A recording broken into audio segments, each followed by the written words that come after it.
Hello everyone. I welcome you all for the third lecture of Green Supply Chain Management, the pricing of sustainability, how you can do pricing as per in the sustainable practices. So these are the learning objectives for the day. Explain what is sustainable pricing, compare and contrast real product cost, explain externalized cost concept, explain life cycle cost, and identify the barriers to sustainable pricing and explain the pricing strategies. So there's going to be an activity for you all. So you all are supposed to do a presentation next week based on the final two learning objectives. So those two learning objectives in the lecture I'm not going to cover, but you all have to do the extra reading that has been uploaded in the Courseware, and you have to come up with a presentation. And the good news is I'm giving you 10 marks based on your individual performance during the presentation plus the Viva uh, for that particular presentation. So we are having presentations on 2nd of August when we meet next week face to face. And so let's move on. So before going in depth to the sustainable concepts, sustainability pricing, before discussing about the pricing of sustainability in detail, first we'll look at how has this change occurred. Okay, so in 1997, a landmark study by an international team of scientists and economists had attempted to put an economic value on ecosystem services. So we know that in the products or the services that we purchase, they don't include the cost that has been there during the production of the process. It would be during the production of the product process, or during the production of the during the delivery of the service process. So the economic value on economic services, economic value is not included in that particular processes, that particular price that we are paying for the product or the service. The value is not included as to which extent we have uh, influenced, we have damaged the environment. So, one particular study undertaken by a group of scientists and economists, they have tried to put an economic value on the ecosystem services. Okay, so we are not giving any value. We are taking the service from the ecosystem free of charge. But look at uh, as per the study undertaken by them in 1997, they had concluded for the entire biosphere, the value, most of which is outside the market, is estimated to be in the range of US dollars 16 to 54 trillion per year. The range has been in between US dollars 16 to 54 trillion per year with an average. So what has been the average per year? It has been US dollars 33 trillion. So look at how big this amount is. So the value that has been provided by the ecosystems free of charge worth around US dollars 33 trillion per year. You can compare how big the value is by having compared this value with the global gross national product. So here the global gross national product is only US dollars 18 trillion per year. Okay, so the value of the ecosystem services that we have been provided by the mother nature is nearly two times of the global gross national product. Just imagine how much of services has been provided by Mother Nature free of charge. So that is what has been determined by the set of scientists and economists in 1997. So what sort of ecosystem services are provided to us? Can you all think of what sort of ecosystem services? We don't pay for them, but naturally they have been provided to us by Mother Nature. So what sort of economic ecosystem services? So look at, these are the ecosystem services provided by the earth. These are only some of them. Purification of air and water. Are we charged for that? No. and mitigation of droughts and floods, generation and preservation of soils and renewal of their fertility, detoxification and decomposition of waste, pollination of crops and natural vegetation. So all of these services are provided for us by the earth without any, we don't have to pay a single penny. Okay, so that's our perception is. Okay, so look at how valuable, if these services are not being provided by the earth for us, our existence, the human being's existence is no longer assured. So the reason why we exist as a species is because of these particular ecosystem services. However, the earth has no way to exact a cash payment from each of us. Earth doesn't charge from us. Isn't it true? So these ecosystem services traditionally have been regarded as free for the taking. So our perception is that we are giving the particular services that we have discussed here, we are given them free of charge. So they are regarded as free for the take. Okay. However, every violation of the system conditions for a sustainable society reduces the Earth's ability to provide these free services. So we know that when the companies, during their production processes, if the company is damaging the environment, at the end of the day, not during the short run, but maybe in the long run, at the end of the day, we all will have to pay. So it actually reduces the Earth's ability to provide these particular services free of charge for any longer. So the reason is because of the violation of the system conditions for a sustainable society. So it may be wastage, because of the wastage that has been uh, thrown into the lakes. It would be the carbon emission. It would be something other than that. It would be the during the transportation process, a lot of carbon emission is taking place. So we don't think that it as a cost. The reason is because we are used to it, but actually violating the system reduces will actually, it has already reduced the Earth's ability to provide the services free of charge. When that happens, we humans incur real economic cost. So this is the point I want to emphasize. Even though we feel that ecosystem services are free of charge, if we are violating the system, if we are damaging our environment, at the end of the day, we as human species will incur real economic cost. So I'll take an example. So look at this picture. Fishes dead. So what has happened? For example, overlodging forest inhibits their ability to cool and clean water, which in turn hurts fish population. So when you overload the forest, what happens when you when deforestation occurs? So it ultimately affects the Earth's ability to maintain the coolness and the cleanliness in the water. So as a result of that, the fish population would be hurt. Okay, if the water, if the temperature in water is no longer cool, some of the fish can't survive. Okay, so they are hurt. It would be in streams or it would be in rivers, which in turn increases the price of fish. So at the end of the day, we consume fish as a food now. So if it's more like the demand and supply, the law of demand and supply. Since the fish are hurt, they are dead. If they are dead, we are no longer we can't consume them. If they are dead because of a if we are going to if the fishermen are going to catch them, it's okay. I know that we eat them dead, but if they are dead because of some other reason, if we consume them, it would be affecting our health as well.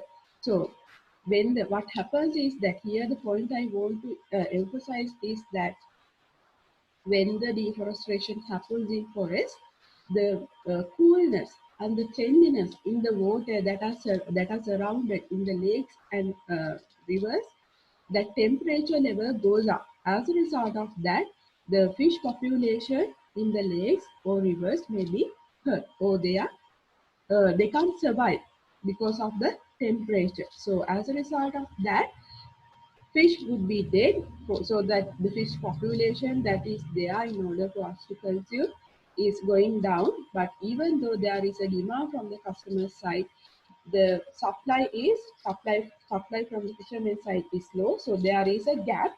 As a result of that, the price of fish would increase. So there is an actual economic cost that we have to pay, but it's not a direct cost, but it's an indirect cost.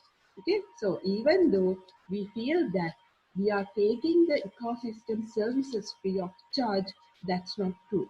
If we are violating the system, if we are polluting the environment as a result of the business processes that are undertaken by our company, at the end of the day, truly, surely, you will have to incur a real economic cost.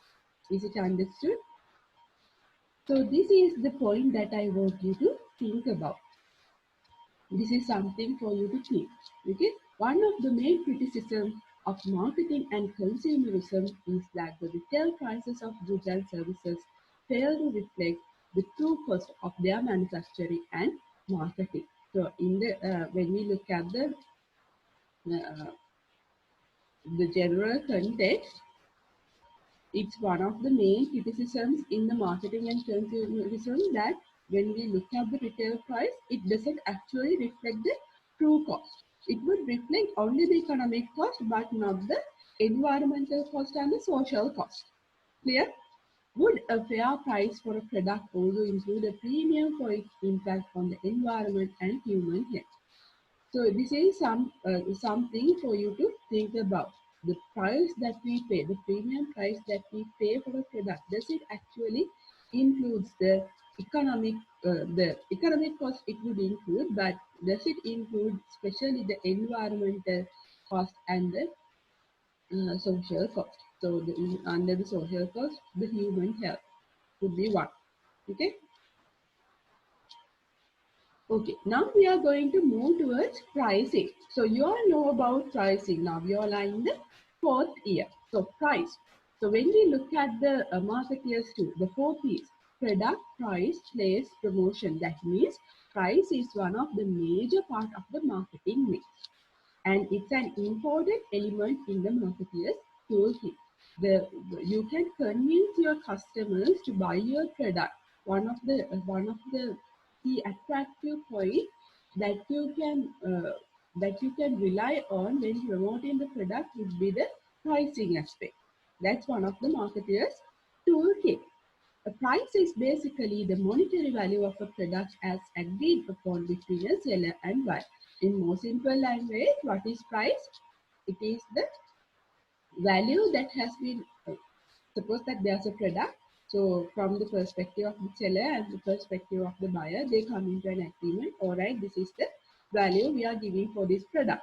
So price is equals to the perceived value. Actually, it's what the customer is willing to pay.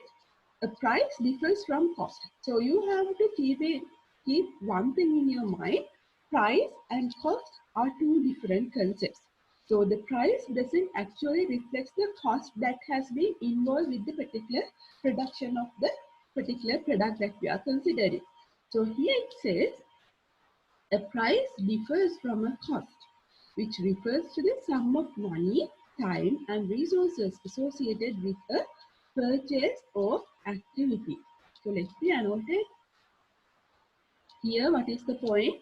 Here we are focusing on two things. P is the price. T is the cost. Price is the perceived value.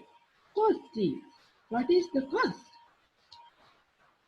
How price is different from cost is that cost includes, it refers to the sum of money, time, resources associated with the purchase of activity.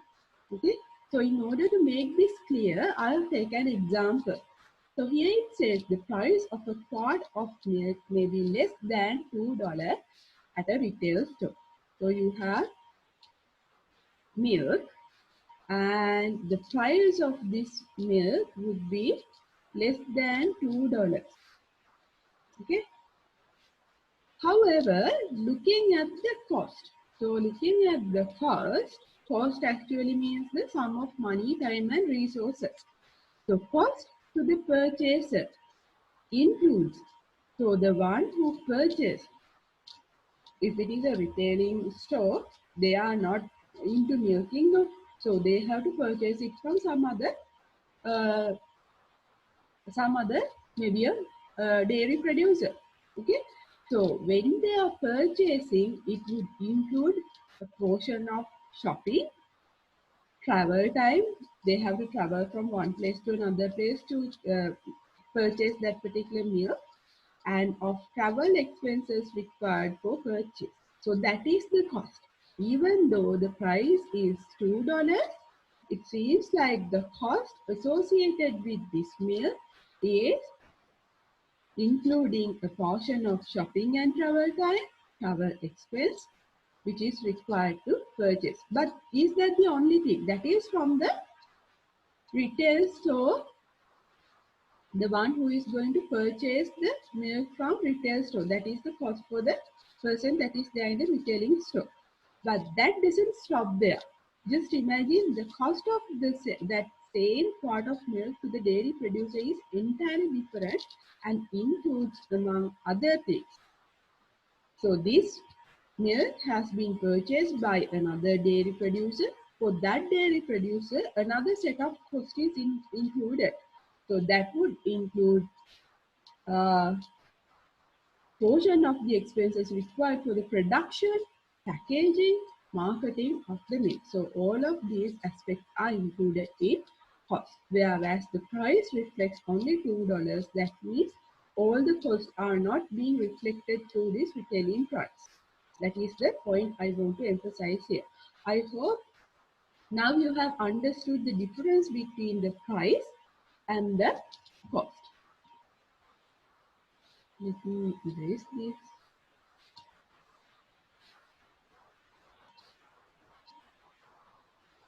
Okay. We'll move to the next slide. Sustainable pricing recovery, the real product cost. So what does it mean? We'll go through the slide so that you can have an understanding. Although many factors other than cost influence a price decision, costs do matter. A sustainable price accounts fully for the economic, environmental, and social cost of a product's manufacture and marketing while providing value for customers and a fair profit for business. So here it says, although many factors other than cost influences a pricing decision, costs do matter. When we think of a pricing decision, there are a lot of factors that would influence the pricing decision. However, having considered all those factors, so one factor would be the demand from the customer side. One factor would be uh, the because of an environmental condition, there is a high demand for our product. So that would be another factor. So likewise, there are a lot of factors that would influence the weather conditions, demand from the customers' preference, customer states, and the government regulations, maybe because of the tax also, the pricing decision we would have to think of the pricing decision. So the reason why we are increasing the price would be it includes a particular tax amount as well. Okay, so there are a lot of factors that would influence the pricing decision. However, we have to keep in our mind during the pricing decision, just like the other factors, cost incur also matters. So looking at a sustainable price, so it's not no longer about the price. We are focusing on the sustainable pricing or sustainable price. So sustainable price accounts fully for the economic, environmental, and social cost of products manufacture and marketing. So looking at the sustainable price. When we look at the price, the retailer price, it reflected more of the economic cost. However, looking at if we are focusing on the sustainable price, it accounts fully for economic, environmental, and social cost of the products manufactured as well as marketing, while providing value for the customers and a profit for business. So during the if you are going to do the make pricing decisions based on a sustainable price, you have to make an account for the economic, environmental, and social cost of the products manufacturer and marketing.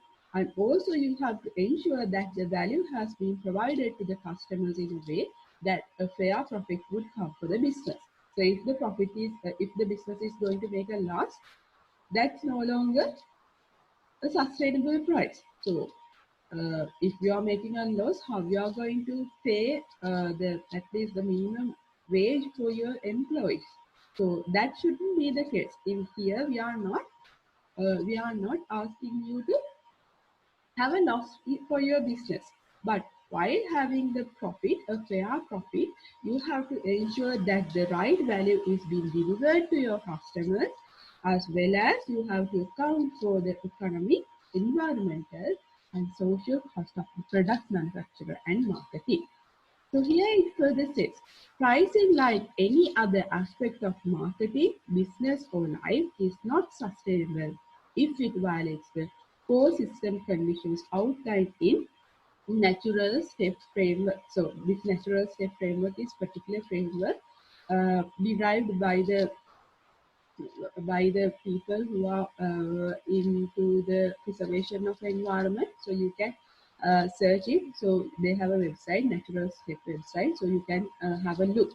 So there it says that pricing, like any other aspect of marketing, business or life, is not sustainable. So it may be a price if that particular price is considered to be not sustainable if it violates four system conditions outlined in this particular natural step framework. So basically by going through this natural step framework, at the end of the day, the purpose they have implemented this natural step framework is to have a very sustainable world. That is their end goal. Okay. So here they have mentioned that if the price, it would be with respect to marketing, business or life, if it violates the four system conditions outlined in the natural step framework, it would consider as a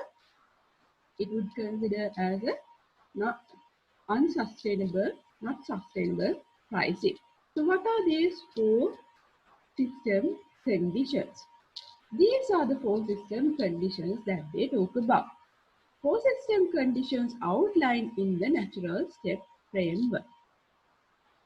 Okay, so we'll discuss about these four system conditions outlined in natural step framework in the next part of today's video.